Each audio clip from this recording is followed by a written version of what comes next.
بله بینرین هجا هر وقت هند زانن بریار بو کنگره عنیان اجتماعی یکم یعنی اپوزیسیون نافخوی سوریه انکو هندری سوریه لسر گلک باباتان کم ببا الشامي انکو دمشق پایتخت ولات سوریا لی به چندین صدم کو نهایت از آنی که صدم چبون ریگرین صدم سرکه او کنگره نهاته لدار خستن دوی کنگره دا 15 حزب و پیکاته بریار بو بشدار ببن و لدیف ری چاره که سیاسی دیگریان کو به ریکه که چاره سریه که سیاسی او آلوزی و گرجین آلوزی سوریه بگشتی او چند سال تیتا دوماندن به داوی ببا نهاجی کان ام بزانن چه بیه چه خبر چه دنگ و بحثه لروجاوای کردستان بگشتی ولات سوریا جبوی پیزانین و زانیرین زیادتر و گوتوبجین زیادتر نهاجی لاستودیو ما برز علی شمدین اندام مکتب سیاسی پارتا دموکراتیکا پیشوروی کرد لسوریه مهوان مایا تو بخیر هاتی سر چاوه من دست پیکی از دخوازم جوی بسیاری انخواه دست بکم او گلو بنیرین و صدم و سرکه آنکو صدم و بنگهین چه بو که نه هیلان او کنگره بیتا لدار خستن و اگر هاتو بالا خواستن گلو باندوراوی کارتکرناوی لسر جوار اردنگاری هل بگشتی روش سیاسیا سوریه ده چه آسته که دایی ببی كرم مخابن يعني تشتكي ولو مفاجئ نبو يعني هر كسكي قومان ذكر جو افري جيما افده صاله هر بريار دايا بچك وبشر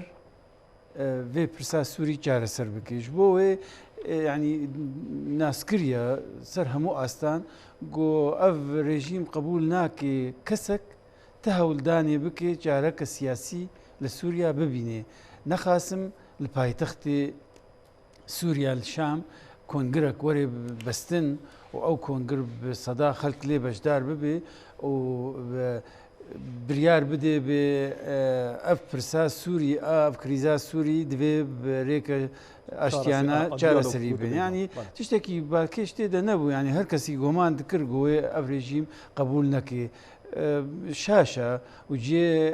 بروتستو كرنية جو قبول نكر جرك با اشتبا جرك با اف كونجر دار كتبا بابتي ديتر اف كونجر وي تشي بكرا تشما يعني بيوستيا وي كونجريتشي يعني براستي برسا سياسي بروسيا سياسي كريزا سوري بقشتي يعني بشتي 10 سالة بازده حزيران بازده آزار دا في مانجي دا 10 سال درباس بون لسر دست بيكا في شورشي في كريزي في كارثة لسوريا يعني دا انجام 10 سالا دا سيريد كي تماشت كي جوال ديواري كي قرتي سكنيا يعني هي قد روناهيك نمايا جو خلقي سوري بشتاخو بي ببستن بيجن بي والله واهي فيك هيا روناهيك هيا جو اف كريزا اف بروسا چاره سر ببي جبوي ازناتها بي جبوي هر كسكي هولدانكي بكي گووی دیواری بشکێنێ و کونەکێ تێدە بکێ جێ دڵخۆشیە و جێ رازیبوونی و ێ پشتگیریێژی بڕاستی ئێمە مەدگۆ ئەف کۆنگر ئێگۆ بریار بوو ئیرۆل شامێ وەرێ بەستن هەولدانەک بوو گۆکار بێ vê ئاوا ڕاوەستایی هینەکی بەهژێنێ زۆر باشە لە ئەخفتنێتە ئەز وسط تێ گەهشتم کو بەێ هون ji بۆی وێ لە دارخستنن کۆنگرین ببی ئەوەی چه ئۆپۆزیسیۆنە سوودی ئەم گەشتبین نینن وای ڕاستە بسیار اگه چی بیه که گلو او اپوزیسیون نافخوی سوریه آنکو هندرین چه فرق و جدایی و دیگل اپوزیسیون در بای سوریه هر دو آرمان جیان اگر لی بنیری رونشتی نمون بگشتی دماتید باباتید سر پرسا کرد همو هف دیگرن دجاتی کردات کن هون چوان به چه آرمان جگ به چه هویه که بشتار دبن دمه که دا اگر لی بنیرین روجاوای کردستان چند باجاری کن کردستان دوی حالی داشتی داگر کردن لی يعني بقشتي دنجي كردان نهاية تبيستن اون چوان دبینه به یکی راسته يعني او شخوا داليه هنا اليك جي يعني اف اوبوزيسيون بي يا هندرو يا دربا هر دو جيش بن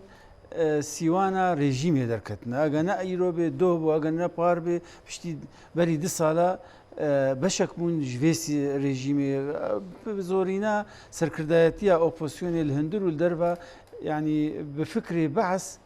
فير ببون وجيابون جبوه يعني تەنها کەسێکی جوانان دیار نەکریە گۆل ڕێژیمێ باشترە دەربارەی پرسا کوردی ئەف ئالیەکی دیارە و گەلێکی گفتوگۆیە ناخوازێت شتێدی ئالیە دیتر ئێگرنگ ئەوە مەژی وەک کورد دوا 10 ساڵادا مە نکاری بوو ئەم خۆوەک فاکتەرێکی وەک ئالیەکی بەهێز و بیەکرێز و بیەک دەنگ خۆفەرزکن سەر پرۆسەیە سیاسی یان دوێ کریزێدا ڕۆلێکی بلیزن یعنی ئەوژی بڕاستی بهتر گازن ژمەیە وەک کورد گۆمە نکاری بوو ئەم سەرکەون ئەم خۆ کۆم بکن ئەم بەرەیەکی دروست بکن ئێمەژێکی ئەو چەند بەش بوون ئەمژی سەروادا بەش بوون و لە دژی هەفسەکنین ji bo wê yanî ew aliyê ê opozisyonê ê derve bêya ê hundir li wezname li bala yanî li giraniya Kurd seyrî dike û ew jîkî biryara xwe dê ji bo wê pirsa Kurd li layê wanakê ji bîr bûye heta radeyekî mezin û ne tenê ji bîr bûye rikberiyê bi rejîmê re dikin li rejîmê ziyadtir dijatiya Kurd bikin ji ber mixabin destpêka şoreşa Sûrî wa nebû yani birastî Kurd amade bûn Kurdiyek rêz bûn ta radeyekî û opozisyona Erebî hê durust nebû bû ji ber wê yekê çi kongir çêdibû pirsa Kurd yekem bû û baş yanî guhdan jî pê dikirin wirde wirde li aliyekî ew opozisyona şofînî xwe durust kir li aliyê dîtirê êma wekû Kurd heka yekrêzî ta radeyekî hebû wirde wirde ew jîkî hilweşa ji bo wê yanî ne ji qazanca pirsa Kurd niha peywendiyên hezba we û bi giştî ew hezbên Kurdiyên Rojavayê Kurdistanê yên derweyê li nav da peyvendiya digel rêbeveriya xasar di çi astekê da Wala ew pirsiyar dibêj rêveberiya xwe ser bê pirskirin yanî wê heta kîja radeyê serkeftî bû wek desthilata wek bi emrê waqe ta kîja radeyê karî bû va hêzê dervî desthilata wê nakê li xwe kom bike û bixêbin sîwana xwe de yanî mixabin ew jîkî piştî ji 2014 ew rêveberî ragihandine tanha nikarî bûn serkevin nikarî bûn şerîka bo xwe peyda bikin nikarî bûn şerîka qebûl bikin û nimûnek jîkî va ana ev zêdetir salekê ye yanî bi hîsab guftûgoyek di nav û anekesê de çê divê her du aliyê jî gunehkarin teban bes gunhê rêveberiyê hinekî zêdetir ji ber desthilat destê wê de ye ew karêrê xweşker bê bêhtir ji aliyê dîtir temama karê xelkê xwe kom bikî duê de ser neketiye gelo dilê wan bû xelkî xwe naso jî ez pisyar dikim yanî bi hezaran Kurdên Rojavayê Kurdistan derber û koçber û penaber bûn ev meseleke girîng e eger xala bihîz eger ew nebî ê çawa bîtinî heta çengê Kurd ha pertewaze û parça parça tu çawan dibînî gerşbînî an ne mesele me meseleka atifî nîne mesele me pirsa milletekî ye û tevgerek siyasî heye bi hîsab rêveberiya wî milletî dike heta sual ev e têbêje heta kîja astî karî bû rêberekî baş bê karî bû nûnerekî baş bê bo Kurd heta niha her du aliyê serekî di ê tevgera siyasî Kurdî de nikarî bûn serkeftî bin ne peyedê li ser erdê karî bû tiştekî peyda bike ثابت خودی بنگه و به اعتراف و نه انا کسی درو کاری بو پرسا کرد سر میزا جنیو و او دیتری فرض بکی یعنی انجام ده اپوزیسیونا درو و رژیم نافخوا ما نکاری بو کرد ام پرسا کرد لسر و فرض بکن و ام بدن قبول کرن و جی گناه ذاتیه گناه آلیه کرد بری گو گناه وایدی به او دی ما ام تیگ هشتن هموج مدرسه بعض درکتنا و هول بدن گو الهفدو زیاده بکن خرابیه ده اما ما چیکاری بو ام وی پرسی بو بدن قبول کرن بدن از وکو چاودیرک سیاسی و بسیار جناب تات کم اوجی اویا گلا جراد بجن روشاوای کردستان هر مالباته کی بخو حزبک چی کریه او زیده بون و برفرح بون و حزب و آلین سیاسی گرو کارتی کرن انکو باندورک نرینی لسر 2000 روای کرد لروجاوا چید که آن نه زانه یعنی پرسا چیبونا پارتیا از وکو کسجی وکو ویسکارجی باش سر سکنی مد قناغا چویده کتابک جی کم سر در کریا پارچه بونی یعنی پارچه بون هبون بری 2011 بس زۆرینا پارچەبوونا دوا 10 ساڵادە چی بوو پرس ئەوە کێ ئەو چێکردن کێ ئەو چێکردن زیاتر ji هەردوو بەرەی سەرەکی ئێگۆ ئانا رێڤەبەریا کورد دکن لە ڕۆژی ئاوا یان جواب پێ بە کەسێکی هەر یەکێ بەربەری ئێ دیت کرد حزبا لای خۆ زێدەتر بکەیش بۆ بێژی ئێمە ژ ئێتە بێترن یعنی ئەو نەخۆشی کە بڕاستی بەری 2011 رێژیمێ و دەستلاتێ دەستی درێژ بوو چێکردناوێدا مخابن پشتی 2011 باندۆرا رێژیمێ نەما کێ ئەف چێکرد لە کوچێ بوون گەلو گازندە وڵۆمە هەمیشە هەر زۆرن نەها پرسیار ئەوەیە پشتی 3 ساڵانە کو ئەفرین هاتیە داگەرکردن سەرێکانی و گەرەسپی هاتی و هەر بەگشتی ڕۆژ برۆژنێ بە هەموو ئەوەیەک زەخت و گوواش لەسەر کوردی مال لە ڕۆژەوای کوردستان هەیە گەلو پشتی هەندە ساڵ زۆر زەحمەتی يعني او قناعات او باوري لناو كردين رجاء ورايداران چينا بيك وهداقل هري كم لهب كوم بن كان لسان هندك خالين جرينك لهب بكن يعني براستي انا تشتكي شوي ما ترسي دار تر هاتيه ميداني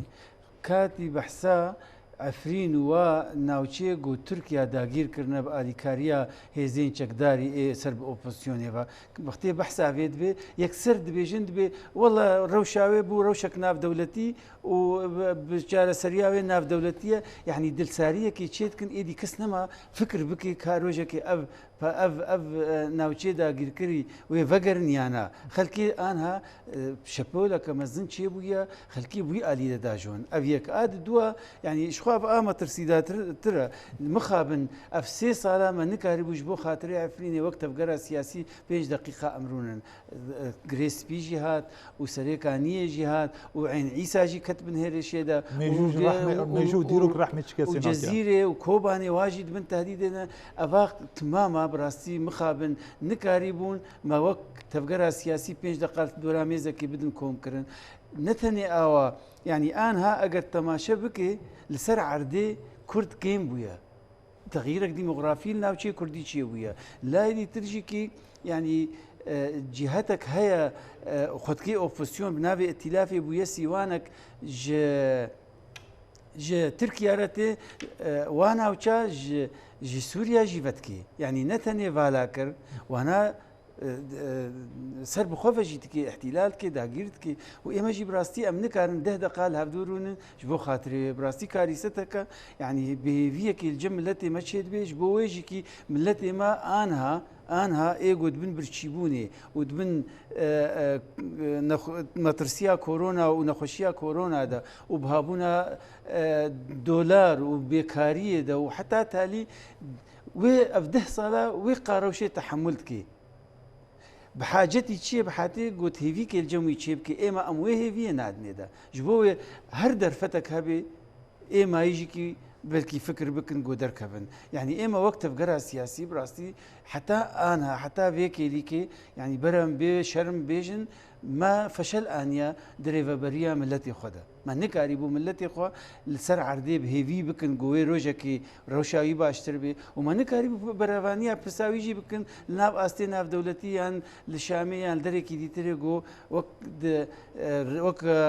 hêzeke yek rêz û yekdeng pirsa Kurd بوا بدي قبول كرن ام دوی دما حتى نهاما فشل اني دي باشا زور باشا قال لك جرى عند بين يك خال ناكوكي بجن او رايدار ريبري خاصر اركي خبرستن هر نظام ششمه سالكه از باش نظام لسروي باباتي دبجن مثلا قال لك كردن روجاوا دبين لا مؤمن وانا قرن بو روجاوا كو ما بزوري دبنا اركي خبرستن ددما كده از هندي از زانم مالباتها بدهان شهيد دايه بدهان بریندار داره مالبات چه في شكل نتقانديه انا قالوا شو دبي اركي خو باراستن هر بو خو او نيرين و هزر الرمان خلكي بيت اگو هرتن كو او د پیش روجاوای کردستان اواري بابو کالی انا يعني به هيسوني لي در باز دبن او صدم چی ككو يعني تايبت برسا جگداري برسا عسكري يا لشكري برسا زور هستياره قال لك جي حسابه ودانستاندنيا يعني هيزك درست ببي بدستي الالكي دستي اليه كيف تني افي انجامي دي باشتر او بو د پرسا پیشتر تکرته گو ریوبریا خسر چقاسی کاری بو هو نوان زیکی هبن نعم تني امو اليه دي تري اگش خود وی پرسید بسر كتبه وچاخه پرسا لشکریانه چار تشکیا سایبو اگه همو تفگرا سیاسی بیکدنگ و یک ریز و دست مرجعیتک لیوگرک خوی بلند آوا کربا اوی بریار دابا نه حزبکی تاک بریار دابا یعنی کیشا ما براستی حتی وی کلی که نەتەنێ لەشکریانە چار و ئەو کێشەی دینە